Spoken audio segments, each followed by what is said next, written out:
So big news of yesterday is the European Union finally announced the much anticipated tariff on Chinese electric vehicles. So there are several things that I think are notable about this tariff. First, you may notice this is actually a very interesting tactic of not applying a blanket tariff for all the companies, but a targeted and differentiated strategy, right? So different companies actually receive different level of tariff. The one that really stands out is BYD. They seem to have the lowest tariff compared with the others. So this is the BYD. They have about 17.4% of tariff, which is actually lower than the general market. Um, and it's actually on the part of BYD, it's actually great news.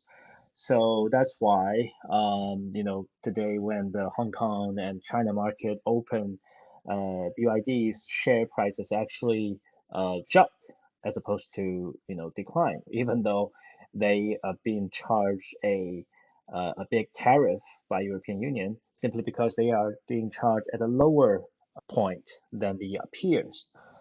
That means the BYD will have a stronger pricing power and competitiveness compared with others. So you see in Hong Kong until this morning, the BYD share price has gone up by like 7%, which is quite significant, right? And it's also a testimony, indirect testimony to the technological prowess as well as the perceived lower level of state subsidies for BYD.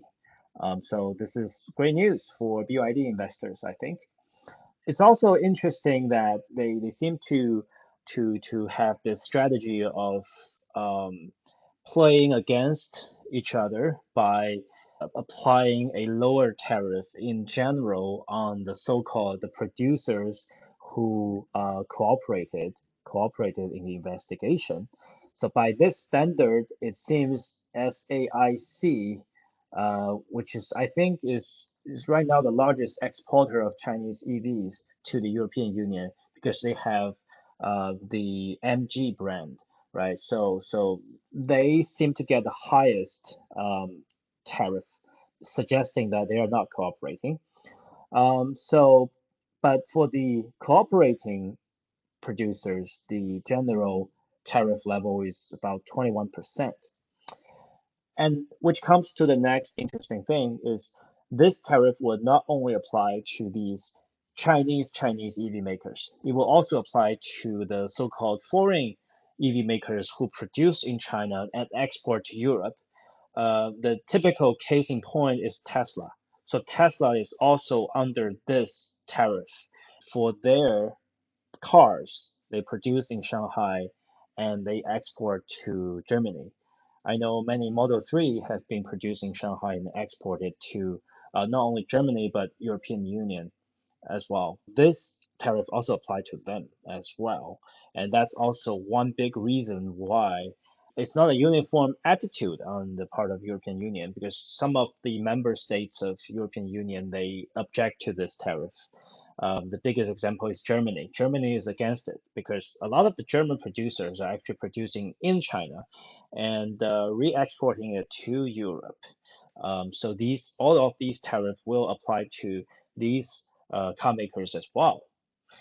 So I think that's also an interesting thing to note. And I think finally, it will be interesting is really how would China respond.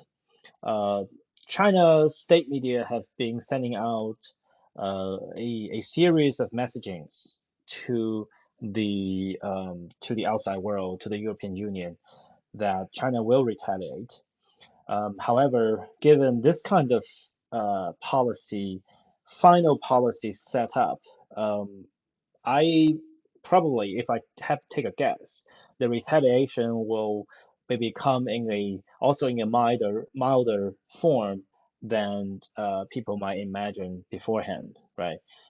So at the same time, this tariff is not as draconian, as not as drastic as, say, the previous U.S. tariff or 100% tariff on the Chinese EVs, right?